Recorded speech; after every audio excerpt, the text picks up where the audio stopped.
What's up, knife freaks, sharpness geeks, and purveyors of stabby goodness? Welcome to the Knife Freak Show. My name is Jonathan McNeese. My co-host, Miss Amy McNeese. What's up, guys? Okay, so a wild week here at the shop. I'm just wondering why everybody's mind is in the gutter with the name of the episode. Like, What did you think we were going to talk about, guys? man. Oh, me. All right, so we do have some stuff to talk about, but first, maybe just a quick little review of how the week went. Good overall, very hectic. We got a little bit of turnover going on as far as employees go, which is fine. Like everything is working out the way it needs to work out. So that included the week we actually made 2 new hires. They'll both start next week. 2 new hires, 1 full-time, 1 part-time. Let's see. Did some a good bit of filming for some upcoming marketing and stuff, which you'll be seeing coming up soon. So spent a couple of days with our marketing guy doing some filming and stuff in the shop. So that's fantastic. We had a special visitor to the shop. We had after that. A special guest. I don't know if she wanted us to tell her or not, but you know who you are. She can tell you guys. She can tell you. You know who you are. We appreciate you coming down. It was a great time getting to see you, and I always love getting to show people around the shop. So that's always fun. So yeah, we have some questions and stuff we're gonna get to probably just a little bit later in the show from some of the. Except we'll go ahead and talk about the puppy. Okay, let's talk about the puppy first. So the question was, what kind of puppy is it? So currently the puppy is still with us almost 2 weeks later. We thought we had found her a home, but it did not work out. So now we have found her another home. They're supposed to come get her Sunday, but she is a little mix Min Pin rat terrier kind of puppy. Best we can tell. She's only 13 pounds. The vet said she's 8 to 10 months old. She did get to visit the vet this week. So, so that's the update about the puppy. Yep. She is going to be in good hands. She's going to have a good home. Yeah. So we're basically going to end up having fostered her for a couple of weeks, and now she's off to a good home. So that's great. And yeah, so we'll get to a couple of other kind of questions and comments on some of the last couple of episodes, maybe toward the end. But some of the stuff we were just talking about as far as hiring and touring the shop and stuff, I think leads well into the core thing we were going to talk about with the episode, which is the size of our business.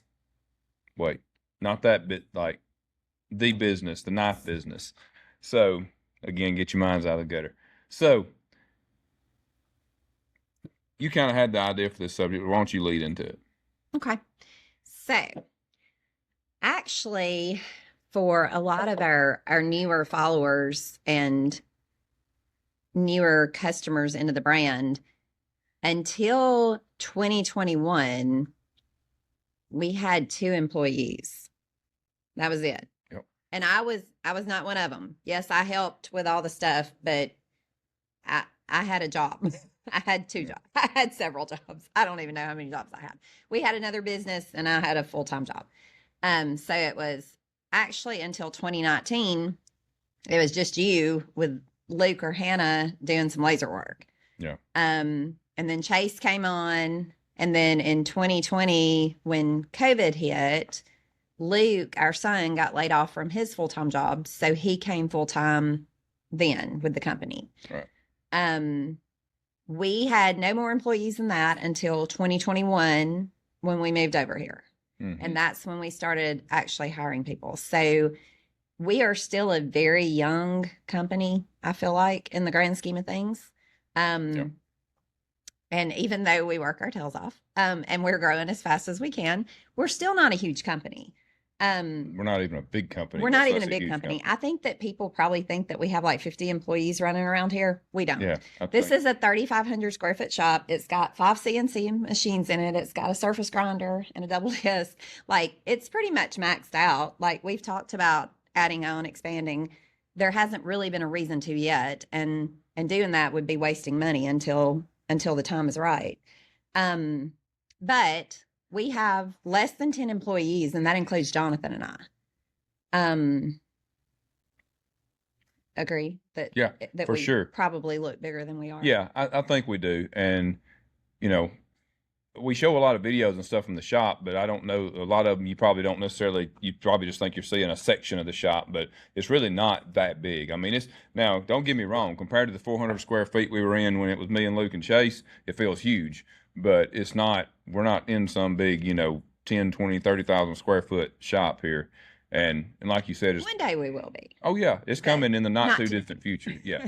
And like you said, that we're going to do it when the time is right, and it's getting close because basically we want to wait until we've maxed this building out, and keep, we want to, because a building won't actually help the company make more money until we have to have the building to add machines and employees. The building itself is not going to do anything for the company to help it grow unless, other than allowing us to add machines and employees. And right now, we've still got room to add one, depending on what machines we buy. We've got 1, 2 more machines maybe that we can squeeze in here before it starts to get too tight for good working conditions. And we've got room to add a good handful more employees if depending on which one we need more. So yeah, and we've got plans to potentially add on to the front of the shop and add another, I think it would be, let me think, it was It's 30 20 feet. that way. It'd be another, yeah, maybe another 30 feet, and it's 50 feet wide. So what's that? Another 1,500 square feet. Yeah. So, and it will allow us to move all the like admin stuff to the front section, our office and shipping and all that. So we'll probably end up doing that, possibly get that at least started before the end of the year. We'll see how it goes. But Which then that is 3 employees. That's me, you, and Luke. Like that would be moving out yes, into that yes. area. Yeah. Admin is we're it. Yeah. So that's another good point. So yeah, when you guys, so like on Instagram, on social media, we do have our guy, the guy that helps us with marketing he's not a full-time employee. He's a contract employee, and he does help with the posting on Instagram now, but he really doesn't do any of the answer any DMs or making any of the comments. So if you see a comment or you're DMing with somebody on our Instagram account, that's me. There's not, we don't have a dedicated social media person. Again, get some help with the posting and scheduling the posts and stuff, and then some of the content, but managing it, all the rest of it, that's all me. The emails, that's all Amy. Occasionally me. It's 99% her. We don't have currently we do not have a customer service person that's a dedicated customer service person. That's one of the many hats that she wears. So yeah, it's not nearly as much as you would think, as far as, and it's mostly on we cut it as thin as we can on the admin areas and stuff. We want all hands on deck, actually putting out product, developing new product and putting out product, and taking care of you guys as far as, getting your shipments out in a timely manner, getting a great product made, that kind of stuff. And at some point in the not too distant future, we'll have to start investing in some people to help with some of the other stuff like social media, customer service, stuff like that. But for now, yeah, it's a pretty small, tight knit team. And let's see. And some of the reasons for that are that we try really hard to take care of the team that we have.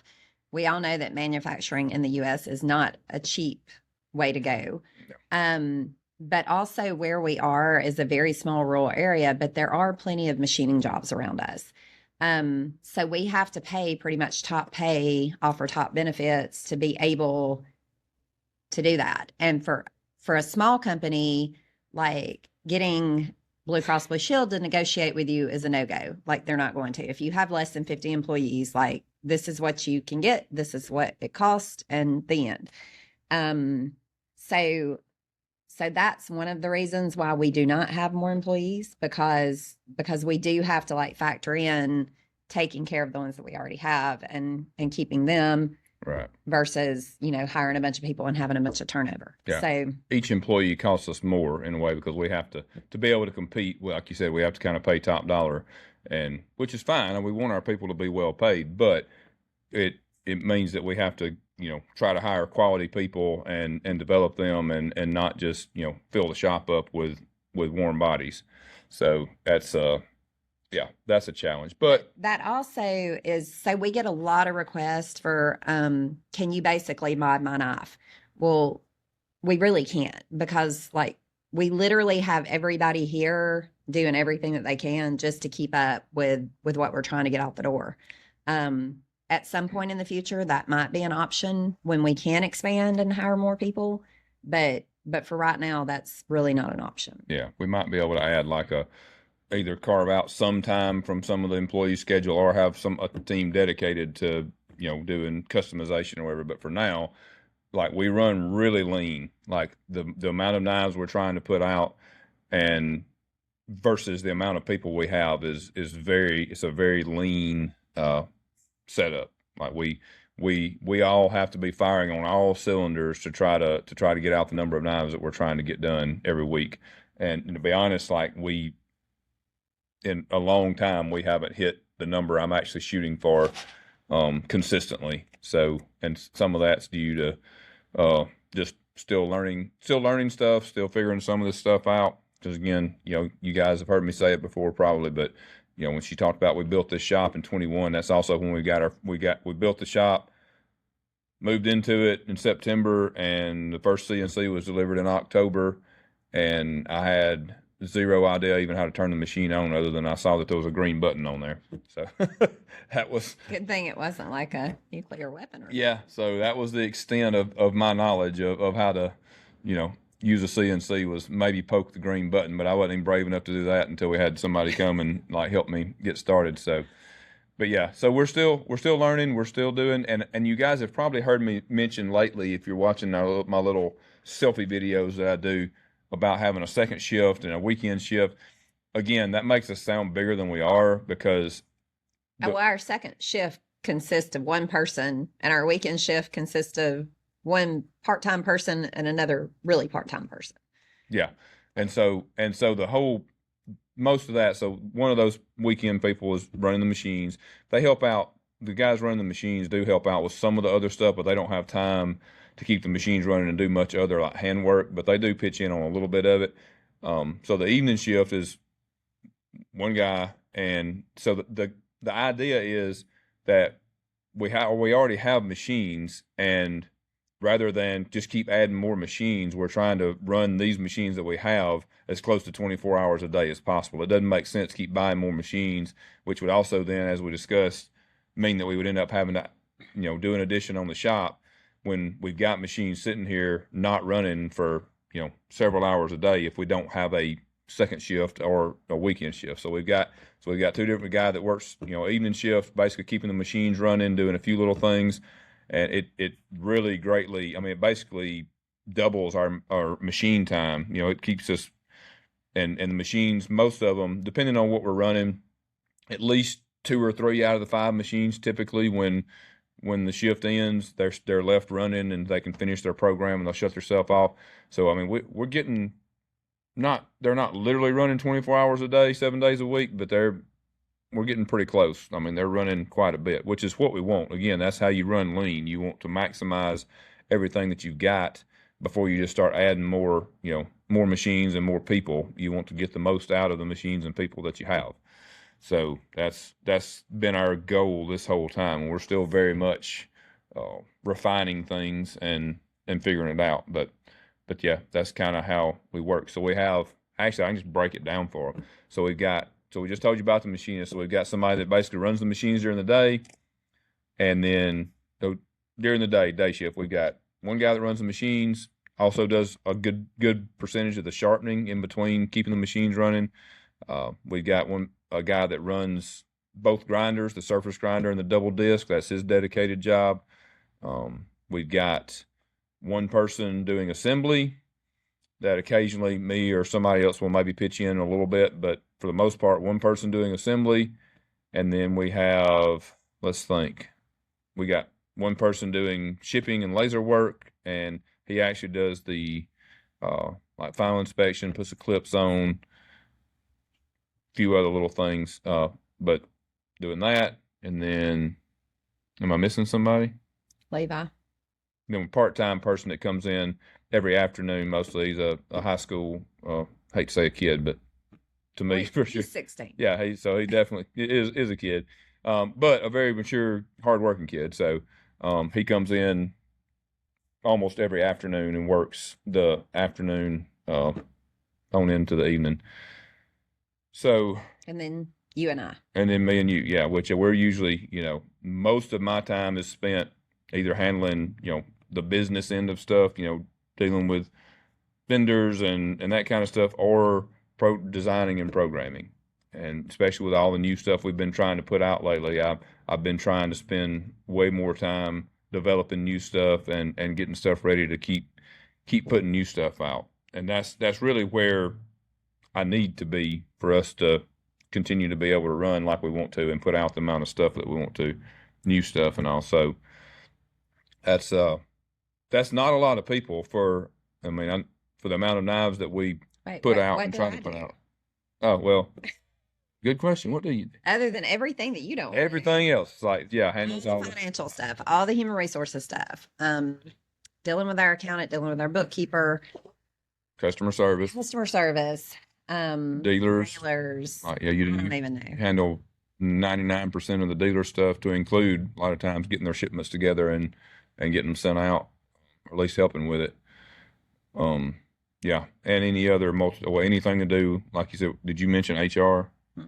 Yeah, so like dealing with stuff like we were talking about, the insurance and all that stuff, any new hires, onboarding, all that good stuff. So yeah, tons of stuff. Oh, lots. You do tons of the reordering, especially for all the, I guess, non-technical stuff. So you make sure we don't run out of toilet paper and paper towels and all that good stuff. So Wow. What an important job. that's pretty important. I would really not want to be working here if we start running out of toilet paper. I ain't gonna lie. So that's a pretty important job. I think anybody here would tell you that. Lucky for you, the Yeah. house is like what? Right there. Yeah, well, you keep us well stocked there too. So yeah. We've got a good crew of guys. We've got but we're running lean and we're trying to figure out basically where we have bottlenecks and figure out whether we need another machine that will help get rid of the bottleneck, or another set of hands that will help get rid of the bottleneck. And so that's kind of where we run with everything. And we pride ourselves in trying to take really good care of our employees, and we're not just trying to like grow the business. Like for us, we're trying to create a place where they can grow and actually make a full-on career out of it, a good career, and give them, where needed, a little guidance and a little development, and help. We would like to help people become better people, better humans, and sometimes they help us become better humans. So it's just trying to not just pump out knives and say, hey, we got a knife company, but actually have something that means something, so that the people behind it, and that kind of all, in my mind, that all plays into what I talk about the knives having soul and all that. Like when you have people that actually are invested in their jobs, they're invested in each other, trying to be a good team, and we're investing in them, then I just feel like it comes together to be a more meaningful finished product, honestly, than just, a bunch of people kind of sitting there just stamping stuff out or whatever and moving it down the line. Like at least that's what it feels like when we're here. I hope that translates over when somebody actually gets the knife in their hand and they can kind of feel that in some sense. I know that's a little I think it hokey. feels like you walk in the door and you get sucked into a tornado, and Yeah. that's where you spend your day.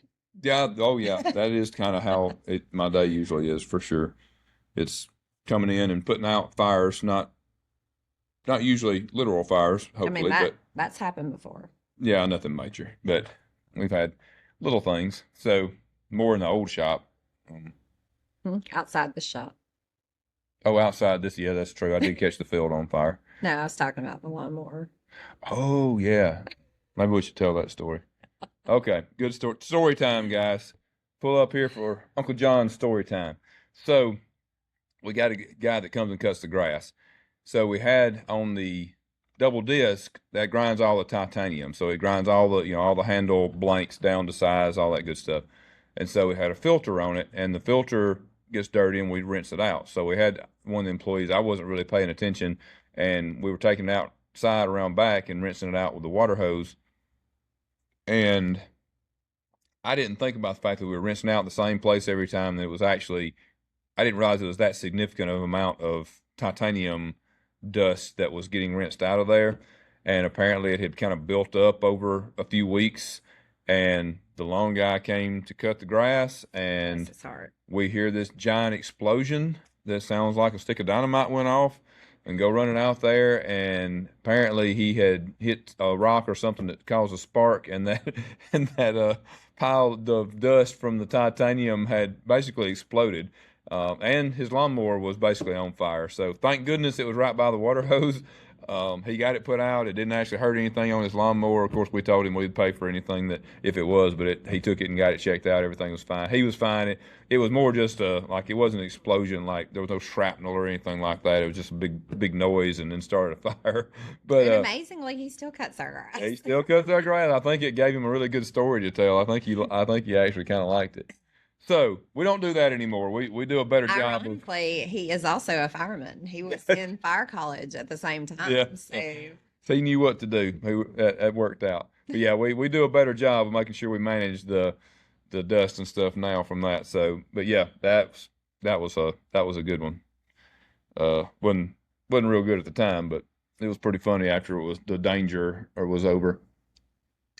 All right. So you want to move on to another question that we had from the last podcast was, he said he did not see any hats on our site, and asked about some low profile hats. So you don't see hats on our site right now because we are working to get some sourced in the U.S. It was one of the only things on our website that were not made in the U.S. It has been a little difficult to find any USA made hats, especially ones that are comparable to the Richardsons. Yeah. But we are working on it. We truly want you guys to know that we stand behind the US made stuff. And we did not feel like it was authentic to have hats that were not made in the USA on the side anymore. And we've been slowly but surely doing that with everything that we carry. I mean, over the years, we've kept thinning out products that we used, that weren't U.S. sourced, and I'm talking about like swag and stuff like that. Oh, even the clip stickers, which turns out they were actually made in the USA. We replaced our clip stickers, yes, but you thought that they were not, but yes, they were. Okay, well, the ones we got are nicer. The ones that we have. Yeah, ones we have are nicer. They're actual custom made things instead of just a little made in USA sticker that you buy off Amazon. But yeah, so we're trying to, and it sucks because the Richardson 112s is kind of the standard that pretty much everybody likes, or some of the other models like the low profile stuff. Richardson's kind of seems to be the thing, and I do not know why it's so difficult to find an American manufacturer that makes a comparable hat, even for a higher price. The problem is not just the price; is finding one that actually is as good a quality. Unfortunately, that's what happens when the garment industry, to include hats and stuff, years ago, decades ago at this point, basically sold out and started having everything made everywhere else. That's kind of where we end up. So it sucks. But what we've done currently, and again, we're trying. We're just gonna have to see how this goes. I mean, the embroidery that's done on the hats, that's of course, we're buying the blank hats. Well, we're buying everything from a local company. Yeah, but just in the Alabama, but the hats are not made in the U.S. Right. Yeah, the embroidery company we buy, we pay them for the hats, and they do the embroidery on them. So that part is of course done in the U.S., but we really want the base product, the hat, to be made in the U.S. if possible. So I've ordered some samples and stuff. We're trying to get some going that will be made in the U.S. so we can try to stay consistent across the board. Like our T-shirts, we switched years ago. Yeah, at least a couple of years ago we switched. We don't have as much profit margin in them. This is the thing, guys, that you guys probably don't recognize or think about. One of the other reasons we do not grow as quickly. Yeah, because we could have a lot higher profit margins if we were willing to do stuff like that, because you can buy t-shirts significantly cheaper. And honestly, some of you may know this, but like apparel, t-shirts and stuff typically are pretty good money makers for companies. They have a pretty high profit margin. Why you see some of these t-shirt was why you saw the explosion of people doing there's gazillion t-shirt brands, and it's a pretty high profit, high margin business. But it's not that high margin for us, because if you're going to buy American made shirts, then it cuts drastically into the profit margin. So we don't actually make very much money off of the shirts. We order the blanks that are made in the US. We order the transfers that, they're made in the US and they get sent to us, and we put them on here in the shop with a heat press. And so we're trying to do everything the right way as much as possible. It is definitely not easy. And like she said, it's, about our growth. If we were making a higher profit margin on everything we do from the knives on down, I've mentioned this before, how a lot of these companies or individuals or whatever that are having their knives outsourced to China, like it's not unusual for them to have a 300% profit margin. And I can promise you, we are nowhere even close to that. Like not even, we can't even smell it. We're so far away from it. Yeah. If we had that much money though to pump back into the business, and we wouldn't be paying them as many employees and stuff, we might need a few to still help, pack boxes or something. But if we've taken all that money from the knives and with a higher profit margin and not needing as many employees and not needing machines and all that to just pump it into marketing, well, that of course is going to make you grow more. You get more exposure. Like it's kind of a cycle, which is why you see some of these, companies basically just blow up pretty quick, because when you got super high profit margins like that, and you don't have to have a lot of overhead with equipment and personnel and stuff, it makes it a lot easier to grow a lot faster when you're actually building an infrastructure like we're doing, and buying machines, hiring employees, trying to treat them well, develop them, and then trying to stick to our standards as far as keeping everything that we possibly can made in the US. It definitely slows it down. That being said, not complaining, it's 100% worth it. Well, and it's our choice. Yeah, Like yeah. not to be completely transparent. Like we have discussions about it, and like where do we draw the line? And we were discussing the hats, and you said, like how much stock do we put in this? And what did I say? If not us, then who? Yep. Who's going to do it if we don't do it? Yep. If we don't draw the line and stand for it, then who is? Because you guys can look around and see, there's not that many people that are even drawing the line on having their main product kept in the US, much less trying to keep everything across the board made in the US. So, and you can look around out there and see that there's a lot of people that preach made in the US that don't hold to that standard. So, that's something to keep in mind for those of you that it really means something to buy stuff made in the US. I would encourage you to look at whether or not the companies that you're buying from truly, hold that standard, or whether it's just kind of a marketing slogan for them, and whether they're actually living it, because, not everybody is. But, to some people, it doesn't matter at all. Yeah, and that's right. That's fine. I mean, that's to Right. each his own. I don't think we've ever had a single person. Actually, no. I think we have one person say something about shirts being made in the US, but it was we already had it. They just weren't informed. Our shirts, we were already using made in the USA shirts. And actually they asked us, why didn't we have our shirts made in the US like this other company that I will not name? That does not have their shirts. And they had it exactly backwards. Ours were already made in the US, and this other company does not have theirs made in the US, but they do a really good job of marketing, and so everybody assumes that everything they do is made in the US, and it's not the case. So anyway, so yeah, but I don't think and the hats too, like I don't think anybody is complaining because we're getting hats that are not made in the US, but no, I don't think we've ever had a complaint about it. Not one. Again, it's a moral right. It's our dilemma standard for us. Yeah, it's our standard. Yeah. And we're trying to hold that standard. So, we've got, everything down to our zippered pouches are made in the US. And again, all of this stuff is stuff that we could make a higher profit margin on, which would help us to grow the company, and help us to buy another machine or hire more people or whatever, or for us to make more profit and, put more money in our pocket, but we don't. From our zippered pouches, our little notebooks that we have made are made in the U.S. Like, I don't, as far as I know, every product other than the hats, which we've pulled off the site, the last few that we had, we're probably going to use the last few that we have as giveaways. We may have taken those to Texas. Not all of them. We have a few left. But so yeah, it makes a difference to us. It does. Like, that's our standard, and it's been eating at me for a while about the hats, and we finally decided that, you know what, we gotta pull the plug on that too. But I'm going to try to fast track getting some done, and hopefully it will mean enough to you guys that you'll want to buy them. I know a lot of people like the Richardsons, but hopefully you guys will still, like these other ones just as well, and appreciate the fact that they are made in the U.S. and that we're going to those lengths to try to maintain that standard. We did have the 9-line hats that were made in the U.S., but a lot lot of not love them. They were different style. Yeah. Some people really loved them, and some people didn't like them at all. Yeah, they weren't the like mesh back and stuff, which is what most people seem to like. So, but one of the samples that I got is, it's pretty close to a Richardson. It's very similar. So I think those will be good. We just got to get some going.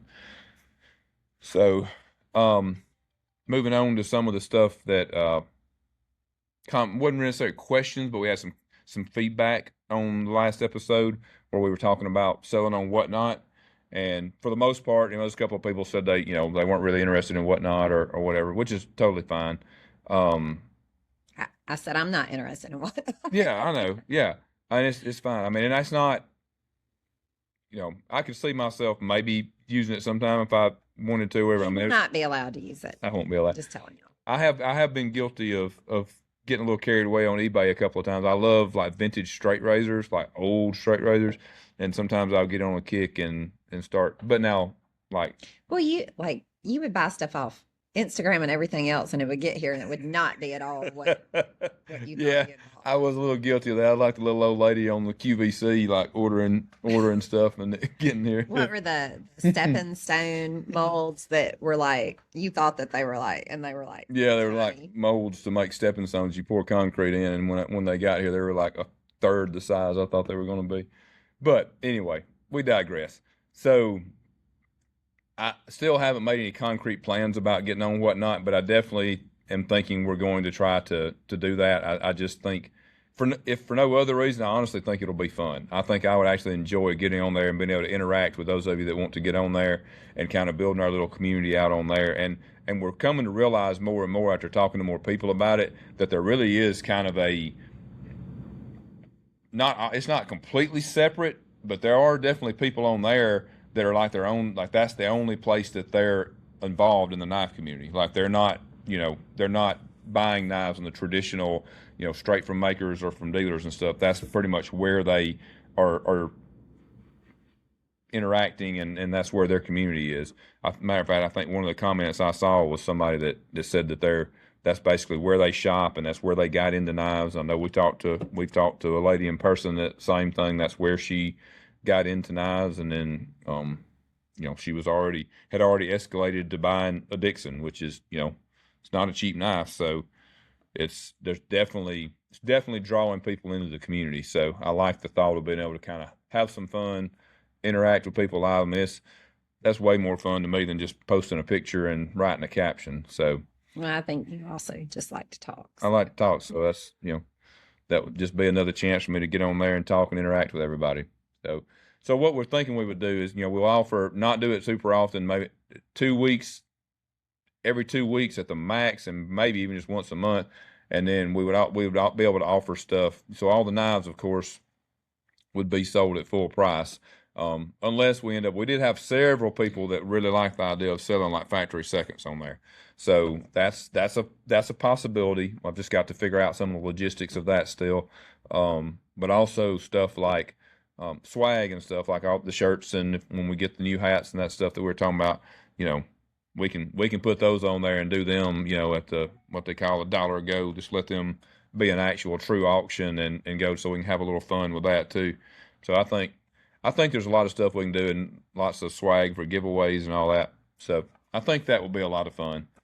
I think we're going to try to get that together. How soon, I don't know. It could even be after Atlanta because we got a lot going on between now and then. So we got lots of new stuff coming. Well, we also have Blade Runner Outpost there. That's right. Show. That's right. When is that? It's May 2nd and 3rd, I believe. Yeah, Blade Runner Outpost. Blade Runner Outpost. Or May 1st and 2nd. Or maybe just May 2nd. I'm really not sure. To be announced. They posted like everybody who's going to be there, but Okay. I haven't seen. The actual And I saw the dates. tickets are on sale, but Okay. I did not see It's where the actual date. Right in those right at the 1st of May. We'll let you know for sure. But anyway, yeah, Bristol, Tennessee, we'll be up there hanging out for the day, and we're going to be doing some special stuff for them, like an exclusive for them to sell at the show, and then we're going to bring some stuff ourselves to sell too. So should be a really good time. The people that have done it the last couple of years talk like it was a lot of fun. So I'm excited about that, and maybe we can learn some more about Whatnot from those guys because they're the Whatnot Pros. gurus. Yeah. So, yep, that'll be fun. But yeah, we got that still between now and Atlanta, and then we got Atlanta, and we got lots of stuff going on. To include, here comes a big shocker. I'm thinking about building out the booth differently.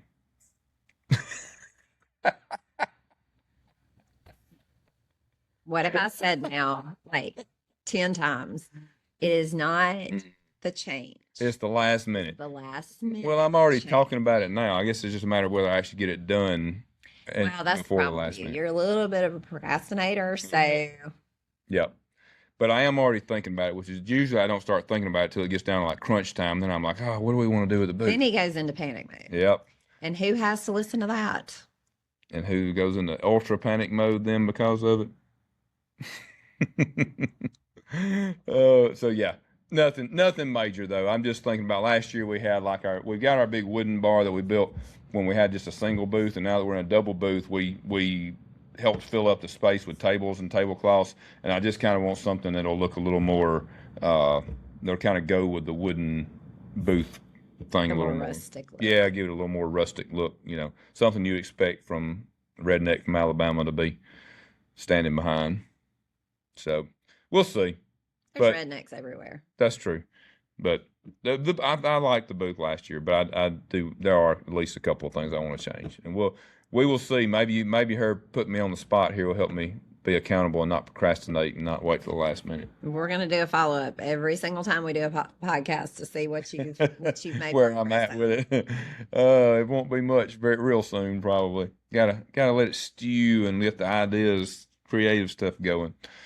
Yep. I mean, you could always help give me feedback on, help me figure out what to do. I think I've made it perfectly clear that I am not the creative one in this relationship. You don't give yourself I am the credit. brains behind the Well, relationship. there you go. I'm going to argue that for sure. All right. So, can you think of any other questions or discussions? No, but comments I about- really, really, really appreciate all the comments, guys. Like that. Yes. We really appreciate it. We love hearing what you guys think. We love hearing the feedback. We love getting the questions. It gives us stuff to talk about. Mm-hmm. And I also appreciate the kind emails that you guys have been sending because there have been several lately. Yes. So I really appreciate that. Yep. That definitely does help to kind of, and guys, keep that in mind for the other people too. Like, your other makers and stuff, because they're in the same boat. I guarantee you. I guarantee you that most of the people they hear from are people with a problem. So, if you take a second to just say, hey, really like my knife or whatever, like, it means a lot. We appreciate it, but spread that around because I know that everybody else will appreciate it too. It'll just make the whole community better if we're always, spreading a little more positivity. Oh, I also saw a comment on the podcast. He's a gentleman from Mississippi. He asked about coming for a shop tour and to buy a couple knives or whatever. Yes, you're more than welcome to come for a shop tour. The shop is typically open Monday through Thursday, 6 till 10. If you want, 6 till 10. Well, actually, it is 6 Yeah, till. technically there's somebody Actually, out here, but in the morning. Yeah. We're usually here from 6 until 5, 6, somewhere around in there. yeah. But if you want to just shoot me an email, then Yeah, we do- can get that set up. Yeah, do please hit us up and schedule it just so we can, and two, that way we can, make sure that we, you can check and see what we've got in stock so you can see if it's something that you want or whatever. And, that kind of stuff. But yeah, we don't mind people coming at all, but a heads up is appreciated for sure. Just makes it easier to work it into our Well, working into our that and schedule. make sure that we're here.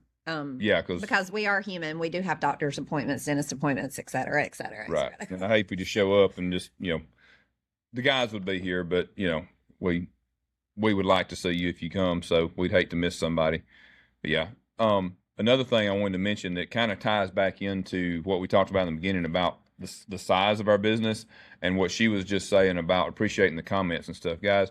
And this goes again for not just for us, but for your other favorite makers and stuff. Like, it really helps, guys, especially considering that we do have limitations with what we can do for marketing and stuff on social media.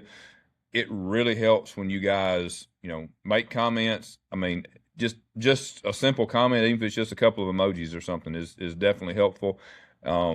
Sharing it, on the podcast, subscribing would be great. If you're listening and you're a regular listener and you're not subscribed, we would greatly appreciate it if you go ahead and subscribe. That stuff helps too. And like we've said before, it helps us to potential, because we've got some guests even outside of the industry that we want to try to have on here at some point. And when they go and look at like our subscriber count and stuff like that, it makes us look better. It makes it look like it's more worth their time to come on here and do a podcast if we've got a decent number of subscribers and stuff. So, I mean, it doesn't do anything for us monetarily, to have more subscribers or whatever, but it can help for us to maybe make the podcast better by being able to get more guests and that kind of stuff. And the more people we get listening, the more feedback we're going to get, which means it gives us more to talk about, and we can learn. We're still figuring this whole thing out. It's just us getting on here and chatting right now for the most part. And it's really nice to hear the feedback, because we're sitting here, basically talking into a screen. It's really nice to know it's not just going out into the void and nobody's actually hearing it. So You mean you can't see everybody? I can't. That would be cool. That was, that's the one thing I wish that Whatnot would be. That would be cool if you actually had, if it was like a whole, like Yeah, like a giant Zoom call. That would be cool. But at least interacting with people, that part of it's fun. Maybe we can figure out a way. Me and Chase tried it one time, but we tried to do like a live and recorded it for the podcast. If we can figure out a way to do that, probably do a YouTube live, but yeah, it and wouldn't. I don't know if that would translate to audio, iTunes, and that stuff. I think there's a way to do it. I know some other people that are doing it, so we just need to get it figured out. That would be cool to be able to do a live where we can interact with you guys, like have a chat rolling while we're talking. That would be a lot of fun. So we'll see if we can maybe figure out. If any of you guys out there are like, whiz bang tech guys and know how to do that stuff, maybe hit us up. It's a whiz. I don't know. That's like an old term I never used, but it popped in my head. Yeah, that's right. All right, guys. We've probably rambled enough for the moment, but like we said, greatly appreciate you guys listening. Greatly appreciate you guys supporting us.